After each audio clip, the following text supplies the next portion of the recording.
So I wake up to a 5 a.m. text from my husband that says, we might need to come up with a lie. Now, like everyone, I'm sure your first thought was, where's the body and where do we need to hide it? And then I remember that my daughter lost a tooth the day before. And the tooth fairy did not come. So I panic, sheer panic. Now my husband was already at work. He left super early. So it's on me. And I look at the camera and she's still sleeping, which is a miracle.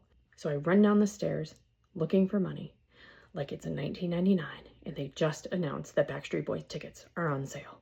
Except instead of a bunch of screaming teenagers, it's just me in my pajamas, pre-coffee, running around the kitchen like a psycho.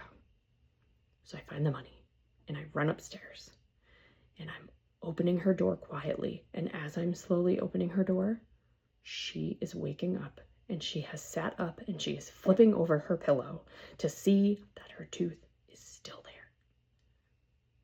Now, I didn't give up. I had the money in my pocket.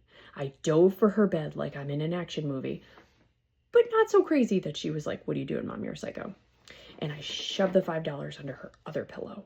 And just as she's starting to get upset that the tooth fairy forgot her, I pick up her other pillow and we both find the money together. And she looks confused. And I said, oh my gosh, look at that. I said, the tooth fairy didn't forget you. She just forgot to take your tooth with her. You know, like how mommy sometimes can't remember where she put her cell phone, or when mommy forgets something at home after we've left the house. I said, she just forgot. I said, I bet you if you put your tooth under there tonight, she'll remember, hopefully. And she just accepted that explanation because it makes complete sense that the tooth fairy might be as scatterbrained as Mom.